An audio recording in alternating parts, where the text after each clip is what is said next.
سوال تحریر فرمایا کہ سیدنا عمر رضی اللہ عنہ نے جمعہ کی فرض کے بعد 4 سنتیں اس لیے قائم کروائیں تاکہ فرض اور سنت میں فرق ہو سکے، تو جس کی جمعہ کی فرض سے پہلے کی 4 سنتیں چھوٹ جائیں پھر وہ کیا 4 زائد سنتیں نہ پڑھے؟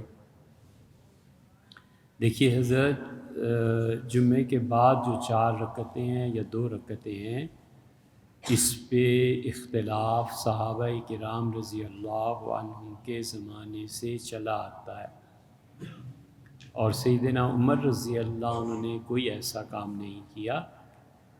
بات اتنی سی ہے کہ فرض نماز کے بعد 2 رکعتیں پڑھی جائیں، جمعے کے 2 فرض پڑھنے کے بعد 2 سنتیں پڑھی جائیں یا 4 پڑھی جائیں یا 6 پڑھی جائیں۔ صحابہ کرام رضی اللہ عنہ میں سے سیدنا علی اور سیدنا عبداللہ ابن مسعود رضی اللہ عنہم یہ تھے کوفہ والے، اور کوفہ کا مکتبہ فکر الگ تھا اور حجاز مقدس کا مکتبہ فکر الگ تھا۔ مثلا امام مالک رحمۃ اللہ علیہ نے فرمایا کہ مدینہ منورہ میں یہ کام ایسے ہوتا ہے مگر میں نہیں کرتا، اور اہل کوفہ میں چونکہ خلافت رہی نا، خاص طور پہ سیدنا علی رضی اللہ عنہ، ظاہر ہے کہ بالکل ہی وہاں قیام فرما تھے، تو اس لیے جمعے کی 2 جو فرائض ہیں، ان 2 رکعتوں کے بعد 4 پڑھے یا 2 پڑھے، اس میں اس زمانے سے اختلاف آتا ہے کہ حضور صلی اللہ علیہ وسلم 2 فرض پڑھا کے حجرے میں تشریف لے جاتے تھے، 2 پڑھتے تھے 4 پڑھتے تھے، دونوں طرح کی روایات ہے۔ حضرت عمر رضی اللہ عنہ کچھ قائم نہیں کیا، 2 پڑھتے تھے یا 4 پڑھتے تھے، دونوں ہی ٹھیک ہی طریقے ہیں۔ 4 اس لیے پڑھتے تھے جو آپ نے خود بھی تحریر فرما دیا کہ فرض اور سنت میں فرق ہو جائے، اور اگر 2 پڑھتے تھے تو اس لیے کہ پیش نظر یہ رہا ہوگا کہ بس ٹھیک ہے 2 رکعتیں پہلے پڑھ لیں 4 بعد میں پڑھ لیں۔ لیکن اصل یہ ہے جو حنفی فقہا نے کوفہ کے مکتبہ فکر نے ترجیح دی ہے کہ 2 فرض پڑھ لینے کے بعد 4 رکعتیں پڑھی جائیں تاکہ فرض اور سنت میں بھی تمیز واقع ہو سکے، اور حقیقت میں 4 سنتیں ہی مؤکدہ ہیں۔ 2 فرض ہو گئے، 4 سنتیں ہو گئی، یہ ہو گئی اصل۔ اب اس کے بعد پھر 2 پڑھنا یہ مستحب ہے حنفیہ کے نزدیک بھی۔ امام یوسف رحمۃ اللہ علیہ کہتے ہیں کہ 2 فرض پڑھے اور 6 رکعتیں پڑھے۔ امام حنیفہ اور امام محمد رحمہ اللہ وغیرہ کا خیال ہے 2 فرض پڑھے اور 4 پڑھے، جس پہ بھی عمل کر لیں سب صحیح۔ پہلے والی 4 سنتیں چھوٹ گئیں تو وہ جو 4 ہیں وہ بہتر یہی ہے کہ آخر پر لے جائیں، یعنی 2 فرض پڑھے پھر 4 سنتیں اور 2 سنتیں یا 2 سنتیں اور 4 سنتیں پڑھے، تاکہ وہ تسلسل جو قائم ہو رہا ہے فرض نماز کے مکمل ہونے کا، کہ 2 فرض مکمل ہوتے ہیں 4 سنتوں سے، یا 2 فرض مکمل ہوتے ہیں 2 سنتوں سے، جو جس کا طریقہ عمل ہے، آخر پہ پہنچ کے 4 پڑھ لے تو وہ جمعے سے پہلے جو رکعتیں 2 فرض سے پہلے پڑھنی تھیں اب وہ اس کے لیے ہو جائیں گی، سب صحیح۔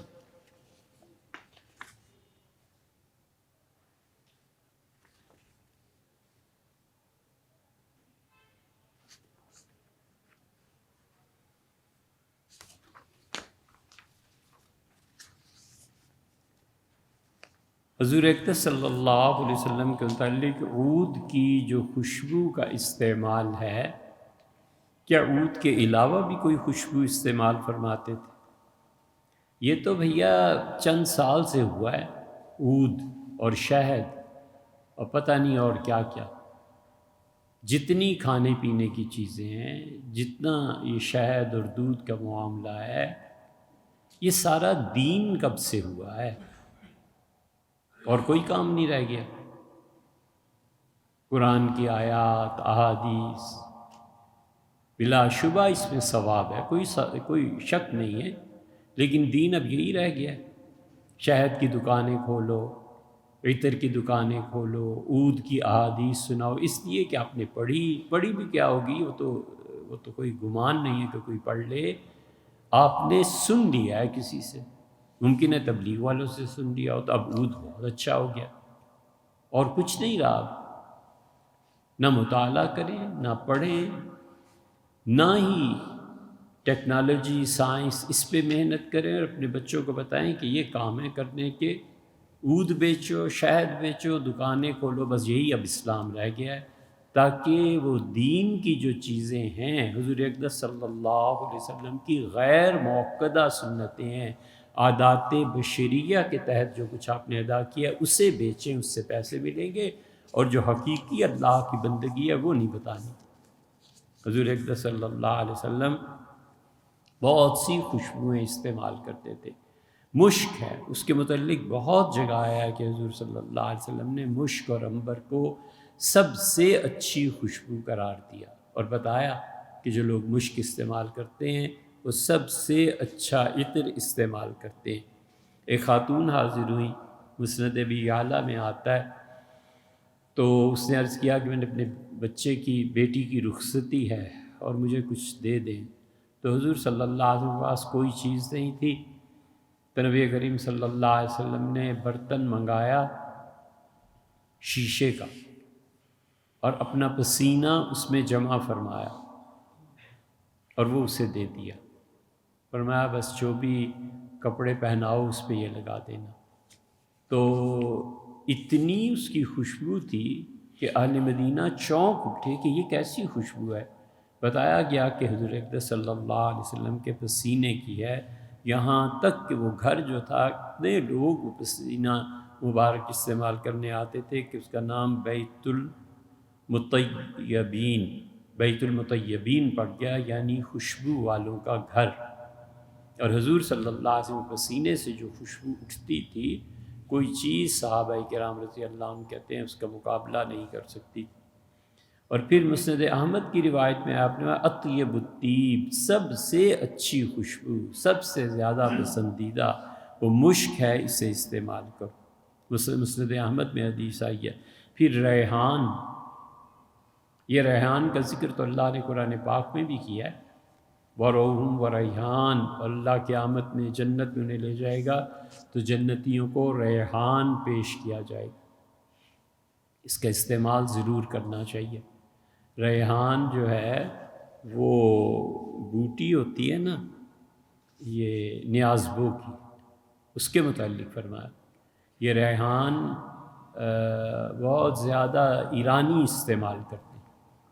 پیاز جیسے فوائد ریحان کے ہیں، فرق اتنا سا ہے کہ یہاں کی تہذیب میں بر صغیر میں نفاست اتنی زیادہ نہیں تھی، تو یہاں لوگ پیاز کا استعمال سلاد میں کرنے لگے۔ ایرانیوں میں 2-3 ہزار سال پرانی نزاکتیں، نفاست چلی آتی تھی، تو انہوں نے پیاز کی بجائے ریحان جو بوٹی ہے اس کا استعمال شروع کر دیا۔ اللہ نے فرمایا ہے جنت میں بھی یہ ملے گی، وَرَوْحٌ وَرَيْحَانٌ وَجَنَّتُ نَعِيمٍ، اور بڑی نعمتوں والی جنت اللہ نے کہا ہم نے دیں گے۔ ریحان کو استعمال اس اعتبار سے بھی کرنا چاہیے کہ جو بڑی آنت ہے، ابن سینا نے لکھا کہ اس کا کینسر ختم ہو جاتا ہے ریحان کو استعمال کرنے سے، اور بہت زیادہ احادیث اس بارے میں آئی بھی۔ حضور اقدس صلی اللہ علیہ وسلم جنت میں تمام خوشبوئیں جو بھی ہوں گی ان کی سردار سب سے اچھی خوشبو وہ مہندی ہے، حنا، اس کو فرمایا۔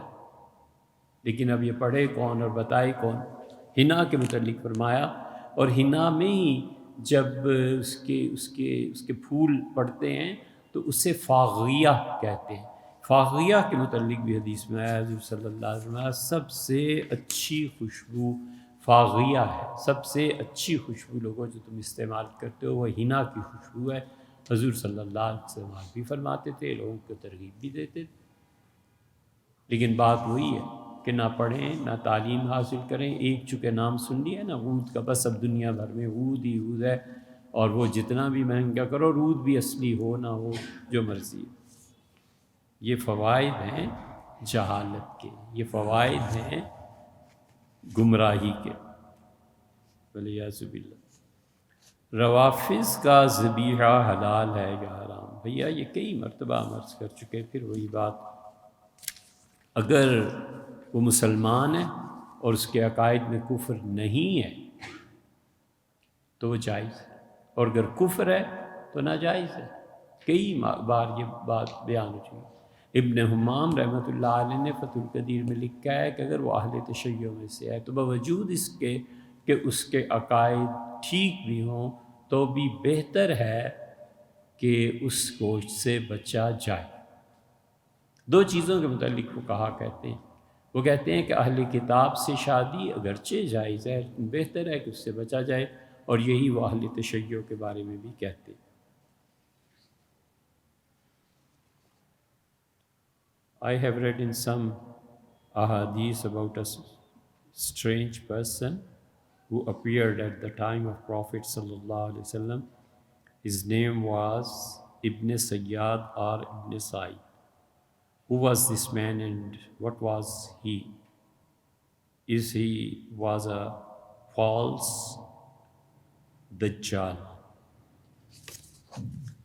ابن سیاد کے متعلق بہت سی احادیث آئی ہیں۔ یہودیوں کے یہاں ایک بچہ پیدا ہوا تھا اور اس کا اصل نام وہ صافی تھا، اس کا اصل نام صافی تھا، اور بعض روایات میں یہ آتا ہے کہ عبداللہ ابن سعید یا عبداللہ ابن سیاد تھا، اور تھا وہ یہودیوں میں سے۔ تو انصار میں جب حضور اقدس صلی اللہ علیہ وسلم تشریف لائے تو یوسف بچہ تھا چھوٹا، اور کہتے ہیں مسلمان بھی ہو گیا تھا، اور یقیناً مسلمان ہو گیا تھا، کہتے ہی ہیں نہیں بلکہ یقیناً یہ مسلمان تھا۔ اور یہ عجیب و غریب اس کی حرکتیں تھیں، کبھی یہ سچ بولتا تھا، کبھی جھوٹ بولنے پہ آ جاتا تھا۔ آہستہ آہستہ حضور اقدس صلی اللہ علیہ وسلم نے جب دجال کے متعلق لوگوں کو بتانا شروع کیا تو لوگوں نے کہا کہ یہ تو دجال ہے، یہ ابھی بچہ ہے، بڑا ہوگا تو مکمل دجال بن جائے گا۔ تو حضور اقدس صلی اللہ علیہ وسلم ان کے ہاں گئے تاکہ دیکھیں کہ اصل مسئلہ کیا ہے۔ تو یہ رسول اللہ صلی اللہ علیہ وسلم کے آمد سے پہلے ہی ایک مرتبہ غائب ہو گئے، اور یہ آخری مرتبہ جو دیکھا گیا ہے تو حرہ کی لڑائی میں، حرہ کی لڑائی جو تھی وہ ہوئی تھی اہل مدینہ، وہ جو جمعے میں بات تھی نا خدا کی بندگی، وہ اٹھ کھڑے ہوئے تھے، انہوں نے کہا یزید نے ظلم کیا ہے اور ہم حکومت کے اس ظلم پہ انہیں ماننے کے لیے تیار نہیں ہیں۔ پورے اہل مدینہ اٹھ کھڑے ہوئے، اور مدینہ منورہ میں انہوں نے کہا اگر موجودہ حکومت کے خلاف نہیں اٹھو گے تو ڈر لگتا ہے اللہ آسمان سے پتھر برسائے گا۔ پورے مدینہ منورہ میں بغاوت ہو گئی، اور 700-800 صحابہ کرام اور تابعین رضی اللہ عنہم یزید کی فوج نے شہید کر دیے تھے۔ حرہ کے واقعے میں یہ آخری مرتبہ دیکھا گیا تھا، پھر اس کے بعد کچھ پتہ نہیں چلتا، تاریخ خاموش ہے کہ وہ کہاں گیا۔ امام بخاری رحمۃ اللہ نے بیان کیا ہے کہ وہ کہتے ہیں کہ حضور اقدس صلی اللہ علیہ وسلم نے ایک دن صحابہ کرام رضی اللہ عنہ سے ارشاد فرمایا کہ چلو اور ابن سیاد کو جا کر دیکھتے ہیں یہ بچہ کون ہے۔ تو بنو غانم کے قبیلے میں حضور صلی اللہ علیہ وسلم نے دیکھا تو یہ کھیل رہا تھا اور بچوں کے ساتھ جیسے گلیوں میں بچے کھیلتے ہیں، تو اسے پتہ نہیں چلا کہ حضور صلی اللہ علیہ وسلم تشریف لائے ہیں، تو اپنے ہاتھ اپنا دست مبارک اس کے پیچھے جا کے کمر پہ تھپ تھپایا اور اس سے پوچھا کہ تم گواہی دیتے ہو میں اللہ کا رسول ہوں؟ تو اس نے کہا میں گواہی دیتا ہوں کہ آپ اللہ کے رسول ہیں، اور وہ شدید غصے میں بھر گیا، اتنا شدید غصہ اسے آیا، اور اس نے کہا کہ تم تو ان پڑھ لوگوں کی طرف رسول بنا کے بھیجے گئے۔ مطلب یہ تھا کہ جو پڑھے لکھے لوگ ہیں یہودی، ان کے لیے تم رسول نہیں ہو۔ پھر حضور صلی اللہ علیہ وسلم تم اس بات کی گواہی دیتے ہو کہ میں اللہ کا رسول ہوں؟ پھر اس نے یہی کہا، پھر آپ نے اسے پکڑ لیا اور اس کے جسم دونوں ہاتھوں سے دبایا اور میں تم گواہی دیتے ہو؟ اس نے کہا میں اللہ کے سارے رسولوں پر ایمان لائے۔ حضور صلی اللہ علیہ وسلم تم پہ کیا چیزیں غیب سے ظاہر ہوتی ہیں؟ تو اس نے بتایا، اس نے کہا کہ کبھی کبھی تو میرے پاس سچی باتیں آتی ہیں، فرشتے آتے ہیں، اور کبھی شیاطین آتے ہیں اور وہ جھوٹ بولتے ہیں مجھ سے۔ سچ اور جھوٹ دونوں چیزیں شامل ہیں۔ تو حضور اقدس صلی اللہ علیہ وسلم کو اس کا معاملہ تو گڑبڑ ہو گیا، مطلب کچھ کہا نہیں جا سکتا اس کا، اس کے بعد شیاطین بھی آتے ہوں اور فرشتے بھی آتے ہوں۔ فرشتوں کا غیر نبی کے پاس آنا اب بھی ہوتا ہے، صحابہ رضی اللہ عنہ بھی ہوتا تھا۔ حضرت عمران رضی اللہ عنہ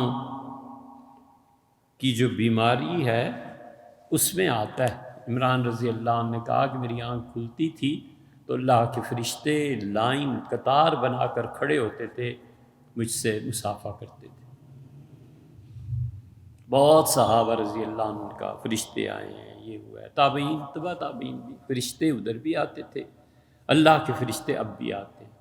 اسی لیے اللہ کے جو فرشتے اب بھی آتے ہیں انہیں مکروبین یہ لفظ بولا جاتا ہے ان کے لیے، کروبی نہیں، اصل لفظ ہے کروبی۔ کروبی وہ فرشتے جو زمین پہ آتے ہیں، کروبیاں یہ کروبی کی جمع ہے، کروبیاں۔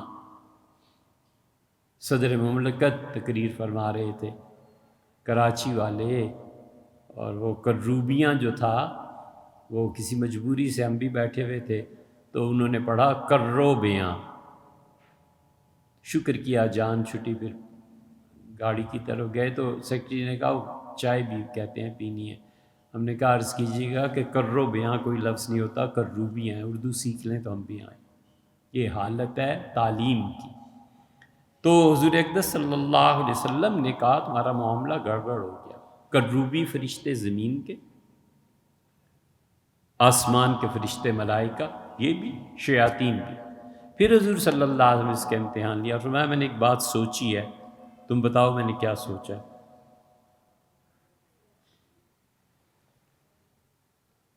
اس نے عرض کیا دخ، بس دال اور خا اتنا وہ بول سکا۔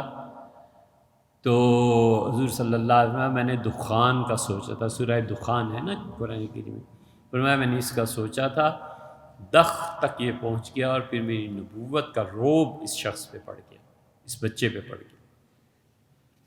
سیدنا عمر رضی اللہ عنہ گئے حضور صلی اللہ علیہ وسلم کے ساتھ اور عرض کیا اللہ کے رسول یہ کل فتنہ نہ بن جائے دجال، اجازت دیں اس کی گردن اڑا دیتے ہیں۔ تو رسول اللہ صلی اللہ علیہ وسلم فرمایا کہ دیکھو عمر، اگر یہ اصل دجال ہے، بڑا ہو کے بن جائے تو تم اس کو قتل نہیں کر سکو گے، کیونکہ یہ تو ان کے نصیب میں سے عیسیٰ علیہ السلام کے لیے اللہ نے وہ ایک ضرب رکھی ہے جو ماریں گے تو یہ مارا جائے گا، ضرب لگائیں گے اور مارا جائے گا۔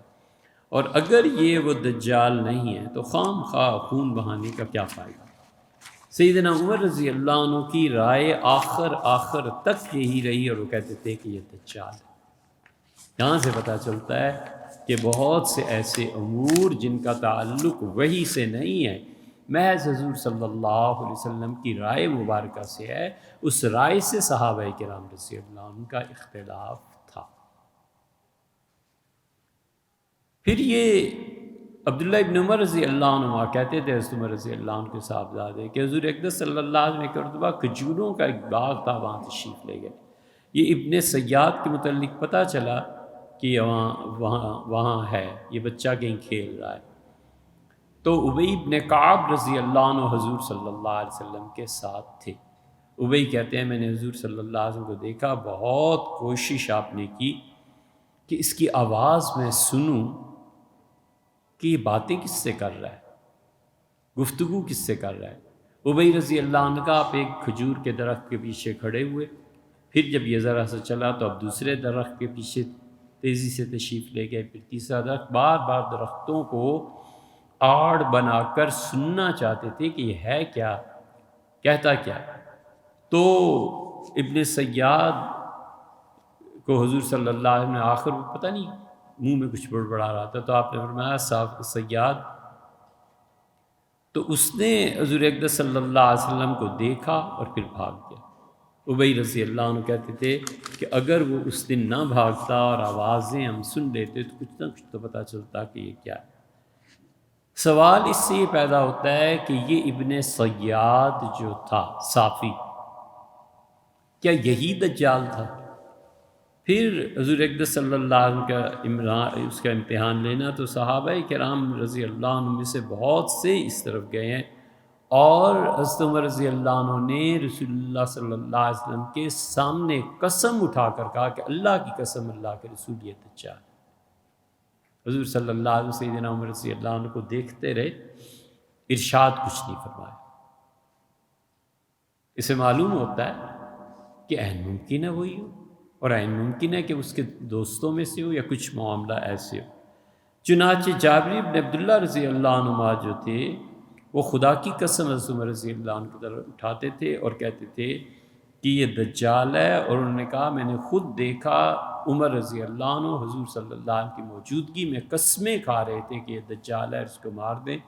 حضور صلی اللہ علیہ وسلم خاموش رہے۔ صحیح مسلم میں بھی آتا ہے، ابن عمر رضی اللہ عنہ کہتے ہیں مجھے مل گیا، مدینہ منورہ میں گلی میں جا رہا تھا، یہ مل گیا مجھے، اور میں نے اس سے کہا کہ تم دجال ہو، تو اسے شدید غصہ آیا، رگیں پھول گئیں اس کی گردن کی۔ تو میں چل پڑا اور میں اپنی ہمشیر ام المومنین حفصہ رضی اللہ عنہا کے ہاں جا رہا تھا، داخل ہوا تو انہوں نے مجھ سے کہا کہ بھیا اللہ آپ پر رحم فرمائے، یہ نہ کرو، یہ نہ کہو۔ تمہیں پتہ ہے کہ حضور صلی اللہ علیہ وسلم نے فرمایا تھا کہ دجال جو دنیا میں آئے گا، لوگ اس سے غصہ دلائیں گے اور غصے میں بھڑک اٹھے گا اور سب پابندیاں توڑ کے دنیا میں آ جائے گا۔ تو کیا فائدہ تم اسے غصہ دلا رہے ہو؟ مطلب یہ کہ ہمارے زمانے میں آ گیا تو بہت ہی شدید امتحان ہو جائے گا۔ پھر یہ بڑا ہو گیا، اب بڑا جب ہوا تو اس میں حضرت ابو سعید رضی اللہ عنہ سے ملے۔ ابو سعید رضی اللہ عنہ فرماتے تھے کہ میں ایک مرتبہ، ہم سارا گروہ عمرے کے لیے جا رہے تھے، تو وہ ملا ہمیں راستے میں، اور یہ ہمارے ساتھ ساتھ ہی چل رہا تھا عمرے کے لیے۔ تو اس نے اپنا سامان لا کے میرے پاس رکھ دیا اور کہنے لگا، شدید گرمی پڑ رہی تھی، کہنے لگا ابو سعید میرے سامان کا خیال رکھنا۔ میں نے کہا یہ سامان اگر تو وہ سایہ ہے نا ایک اور درخت کا، اس کے نیچے رکھ جاؤ تو زیادہ اچھا نہیں ہے۔ تو کہتے ہیں اس نے کیا۔ پھر ایک بکری کسی چرواہے سے ہم نے لی تاکہ دودھ پئیں، تو ایک بڑا پیالہ لایا اور اس نے کہا اللہ کے لیے مجھے دودھ دے دو، مجھے بہت سخت پیاس لگی ہے۔ حضرت ابو سعید رضی اللہ عنہ کہتے ہیں کہ میں نے اسے دودھ دے دیا، تو اور دودھ گرم تھا، تو اس کے ہاتھ سے، اب اس نے مجھے بھی دیا کہ آپ پئیں، تو مجھے اس سے وحشت ہوتی تھی کہ میں اس کے ہاتھ سے دودھ کا پیالہ لے کے پیوں۔ تو اس نے کہا کہ ابو سعید لوگ مجھے دجال کہتے ہیں، میں اتنا تنگ آیا ہوا ہوں لوگوں سے کہ جی چاہتا ہے کہ اس درخت پہ پھندا لٹکاؤں اور اپنے آپ کو خود ہی پھانسی دے۔ ابو سعید رضی اللہ عنہ کہتے ہیں میں نے اس سے پوچھا کہ حضور اقدس صلی اللہ علیہ وسلم کی احادیث سارے صحابہ کرام رضی اللہ عنہ جانتے ہیں، اور تمہیں نہیں پتہ کہ حضور اقدس صلی اللہ علیہ وسلم نے تمہارے بارے میں کس طرح خاموشی اختیار فرمائی یا کیا فرمایا؟ اور کیا رسول اللہ صلی اللہ علیہ وسلم نے یہ نہیں فرمایا؟ اب یہ حضرت ابو سعید رضی اللہ عنہ کو جواب دینے لگا۔ اسے کہا ابو سعید یہ مجھے دجال کہتے ہیں، کیا انہیں نہیں پتہ کہ حضور صلی اللہ علیہ وسلم نے دجال کے متعلق فرمایا وہ کافر ہوگا جبکہ میں مسلمان ہوں؟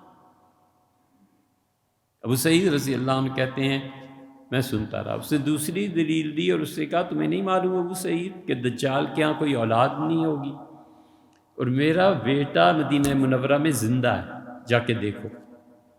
ابو سعید رضی اللہ عنہ کہتے ہیں میں خاموش ہو گیا، اور پھر اس سے تیسری دلیل دی اور اس نے کہا تمہیں نہیں پتہ ابو سعید کہ رسول اللہ صلی اللہ علیہ وسلم دجال مکہ اور مدینہ منورہ میں داخل نہیں ہوگا، اور میں خود مدینہ منورہ کا رہنے والا ہوں، یہ لوگ کیوں مجھے دجال کہتے ہیں؟ ابو سعید رضی اللہ عنہ کہتے ہیں میں سوچ رہا تھا اس کے دلائل پہ، پھر وہ بولا اور اس نے کہا جو اصل دجال آنا ہے نا، اللہ کی قسم مجھے پتہ ہے وہ اس وقت کہاں، اور خدا کی قسم میں اچھی طرح جانتا ہوں کہ اس کی پیدائش کیسے ہوئی ہے اور وہ کیا چیز ہے۔ ابو سعید رضی اللہ عنہ کہتے ہیں میں نے کہا تیرا بیڑا غرق ہو، مارا جائے تو، میں تیرے دلائل پہ سوچ رہا تھا اور پھر تو نے اصل دجال کا ذکر شروع کر دیا۔ اور صحابہ کرام رضی اللہ عنہ کہتے تھے، اس نے پھر حضرت ابو سعید رضی اللہ عنہ کے علاوہ صحابہ رضی اللہ عنہ سے کہا کہ دجال اس وقت کہاں ہے، اس کے ماں باپ کون ہیں، یہ سب مجھے علم۔ اور کہنے لگا کہ وہ ہے تو آدمی ہی، لیکن میں اس سے ہاتھ ملنا رد نہیں کروں گا، اچھا لگتا ہے۔ اس لیے صحابہ رضی اللہ عنہ پھر شبہ میں پڑ گئے کہ ہے کیا یہ چیز، تو اس لیے یہ تھی ایسی ایک چیز۔ لیکن امت نے جتنی بھی اس پہ بحث کی ہے، حافظ ابن حجر اسقلانی رحمۃ اللہ علیہ لکھا ہے، وہ کہتے ہیں کہ ایک یہ حدیث ہے، تمام احادیث یہ بخاری مسلم کی روایات ہیں، اور ایک وہ ہے جو حضرت تمیم داری رضی اللہ عنہ جو دجال سے ملے۔ تمیم رضی اللہ عنہ بہت بڑے پادری تھے اور بہت فضائل ہیں ان کے۔ یہ قدس جو ہے، یہ جب تمیم عیسائی پادری مسلمان ہو کے حضور صلی اللہ علیہ وسلم کے پاس پہنچے ہیں، بڑا کرم بڑی بہت زیادہ عزت دی حضور صلی اللہ علیہ وسلم نے، پھر یہ مسلمان ہو گئے۔ پھر رسول اللہ صلی اللہ علیہ وسلم ایک دن رات کو تشریف لائے 9 ہجری کو، نماز کے تہجد وغیرہ کے، مسجد روشن تھی۔ آپ نے فرمایا اللہ اس کی قبر کو یا اسے روشن رکھے جس نے مسجد کو روشن کیا ہے۔ پہلی مرتبہ چراغ جلا تھا، ورنہ چراغ نہیں ہوتے تھے مسجد نبوی میں۔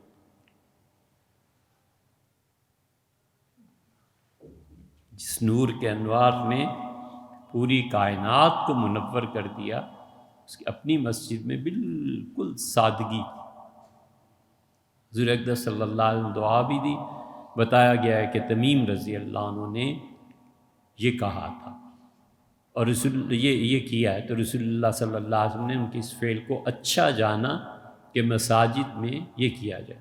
اور غالباً یہ ضروری نہیں ہے، لیکن غالباً دوسری روایت میں جو رسول اللہ صلی اللہ علیہ وسلم ہے کہ جب تم بیت المقدس جاؤ تو وہاں چراغ جلا کے آنا، تو شاید اس احسان کی وجہ سے فرمایا کہ انہوں نے ہمارے یہاں چراغ جلائے، تم جب ان کے یہاں جاؤ تو چراغ جلا کے آنا، شاید ایسے۔ پھر وہ مدینہ منورہ چھوڑ گیا اور تمیم داری رضی اللہ عنہ کو حضور صلی اللہ علیہ وسلم نے قدس شریف جو ہے، پورا قدس تمیم رضی اللہ عنہ کو کہا تھا قدس لے لو، اور یہ بھی فرمایا تھا کہ قدس سے اگر کوئی تمہیں نکالے گا تو سوائے ظالموں کے اور کوئی نہیں ہوگا۔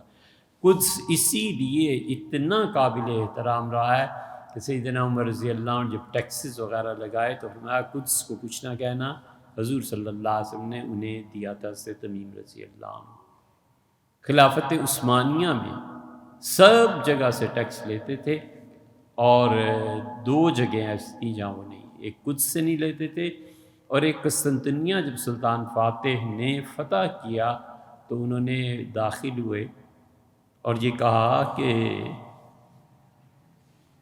یہ شہر میں رسول اللہ صلی اللہ علیہ وسلم کے شہر پہ قربان کرتا ہوں، جتنے ٹیکس جتنی آمدن ادھر سے ہوگی وہ ہمیشہ مدینہ منورہ بھیجی جائے۔ تو قسطنطنیہ سے جتنے ٹیکس خیرات سب مدینہ منورہ جاتا تھا، اور سادات خاص طور پہ اور وہاں کے جو لوگ تھے وہ اس سے حکومت سے وظیفے پاتے تھے۔ پھر وہ اصفہان چلا گیا۔ بعض علماء کا خیال ہے کہ وہ اب کہیں ظاہر ہوگا جب دجال اصل آئے گا، بعض کہتے ہیں وہ ایک امتحان تھا خدا کی طرف سے، بس نبٹ گیا۔ ایک سوال آپ نے یہ فرمایا ہے کہ حضرت مہدی کے متعلق یہ کہا گیا ہے کہ حضرت تھانوی رحمۃ اللہ علیہ حرم شریف میں بیٹھے تھے، حاجی صاحب رحمہ اللہ بیٹھے تھے اور گئے اور بیعت ہوئے حضرت مہدی کے متعلق، اور آپ نے فرمایا کہ صاحب ہوا ہے کہ کوئی کتاب اشرف السوانے میں اس طرح مرقوم ہے۔ اشرف السوانے ہمارے سامنے ہے بھیا، جو کچھ ہم نے کہا ہمیں سمجھ نہیں آئی آپ نے کیسے ارشاد فرمایا، بہت اچھی بات ہے، ممکن ہے ہوا ہو، لیکن ہم اس کے پڑھنے سے یہی سمجھیں کہ خلیل پاشا تھے صاحب کشف، اور مکہ مکرمہ میں حضرت تھانوی رحمۃ اللہ علیہ ان سے ملے تھے، اور ایک بزرگ جن کا نام وہاں بھی شریف عبد الوہاب بغدادی لکھا ہے، حضرت حاجی امداد اللہ صاحب مہاجر مکی رحمۃ اللہ علیہ قائل تھے کہ عبد الوہاب بغدادی جو ہیں بہت بڑے صوفی ہیں اور انہیں بہت کشف ہوتا ہے، آئندہ احوال کا پتہ چلتا ہے۔ تو ایک اپنا کشف حضرت حاجی امداد اللہ صاحب مہاجر مکی رحمۃ اللہ علیہ کو سنا رہے تھے اور کہا کہ حضرت آج رات میں نے خواب میں دیکھا کہ مالکی مصلی پہ حضرت امام مہدی نماز تہجد پڑھ رہے ہیں، تو جب آنکھ کھلی جا کر دیکھا تو واقعی وہاں پر ایک آدمی نماز پڑھ رہا تھا، میں نے اس سے بیعت کی اور میرا خیال ہے کہ وہی امام مہدی ہیں۔ یہ بات پوری ہو گئی۔ تو بغدادی صاحب جب اٹھ کے گئے تو حضرت حاجی صاحب رحمۃ اللہ نے تعریف فرمائی اور فرمایا یہ بڑے صاحب کشف بزرگ ہیں۔ حضرت تھانوی رحمۃ اللہ علیہ اٹھے اور جا کر وہ جو بغدادی تھے ان سے مصافحہ کیا اور عرض کیا کہ حضرت آپ مجھے حضرت امام مہدی کی طرف سے بیعت فرما لیں۔ آپ نے انہیں دیکھا ہے وہ تہجد پڑھ رہے تھے، یہ تشریح کر رہے ہیں، آپ نے دیکھا ہے تہجد پڑھ رہے تھے، آپ مجھے ان کی طرف سے نیابت میں قبول فرمائیں، بیعت کر لیں۔ ثانوی رحمۃ اللہ کی بیعت کر لیا۔ اب جب عرصے تک حضرت مہدی کا ظہور نہیں ہوا تو حضرت ثانوی رحمۃ اللہ علیہ فرماتے ہیں کہ یا تو ان کو کشف میں غلطی ہوئی ہوگی، وہ جو خواب دیکھا اس کی تعبیر میں کہ وہ جو کھڑا تھا آدمی وہ امام مہدی تھا، اس میں ان سے غلطی ہوئی ہے، یا یہ کہ عبد الوہاب جو تھے بغدادی ان جن سے بیعت ہوئے انہوں نے غلطی سے اپنے ہی آپ کو امام سمجھ دیا۔ تو ثانوی رحمۃ اللہ فرماتے ہیں میں نے خود ایسے لوگ دیکھے ہیں۔ یہ بہت اہم بات حضرت رحمۃ اللہ نے کہی، یہ تو کبھی حضرت مہدی پہ ریکارڈنگ ہوئی تو ہم عرض کریں گے۔ فرمایا کہ میں نے خود ایسے لوگ دیکھے ہیں جو بہت نیک اور دیندار تھے لیکن اس دھوکے میں تھے کہ ہم مہدی ہیں۔ دیکھا ہے مہدی 4 قسم کے ہوتے ہیں۔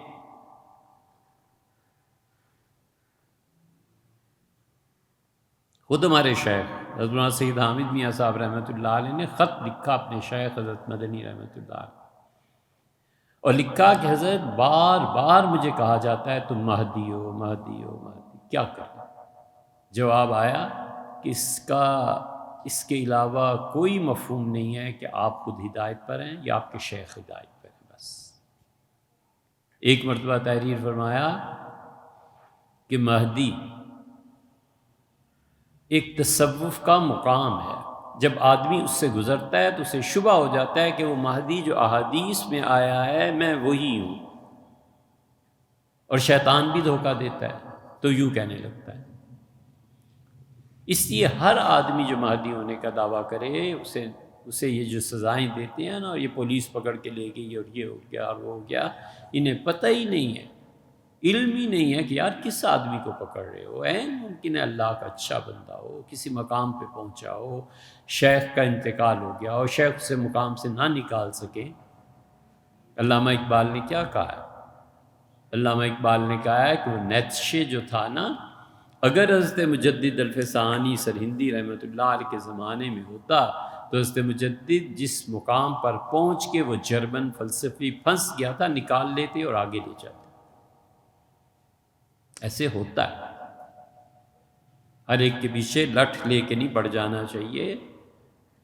جو سنجیدگی اور مطالعے کی وسعت اور تعلق مع اللہ کا تقاضا ہے ان کو دیکھنا چاہیے، خاموش رہنا چاہیے، نہ پتہ ہو تو چپ رہنا چاہیے۔ کیا فائدہ ہے لوگوں کے الزامات؟ حضرت تھانوی رحمۃ اللہ کی بات سنو، فرمایا کہ میں نے خود بہت ایسے لوگ دیکھے ہیں جو بہت نیک اور دیندار تھے لیکن اس دھوکے میں تھے کہ ہم مہدی ہیں۔ میرٹھ میں ایک نیک شخص تھے، ان کو بھی یہی خبط تھا، پاگل پن تھا، پاگل ہو گئے تھے۔ کہتے تھے کہ تمام چڑیاں مجھ سے کہہ رہی ہیں کہ تم مہدی ہو، میں کیسے یقین نہ کروں؟ دیکھا آپ نے، اسے ہر طرف سے صدا سنائی دے رہی ہو کہ تم مہدی ہو، تم مہدی ہو، تم مہدی ہو، اٹھے تو بھی، لیٹے تو بھی، اور شیخ کامل نہ ہو، کہیں پھنس گیا ہو اور شیخ کے علم میں ہی نہ ہو کہ یہ چیزیں، کہ شیخ خود اس مقام سے نہ گزرا ہو تو بڑی مشکل پیش آ جاتی ہے۔ اسی لیے مولانا روم نے مثنوی میں کہا کہ ہر ایک کے ہاتھ میں ہاتھ نہیں دے دینا چاہیے۔ اس لیے کہ بہت سے مکار دنیا میں پھر رہے ہوتے ہیں جو لوگوں کو گمراہ کرنے کے لیے تیار ہوتے ہیں۔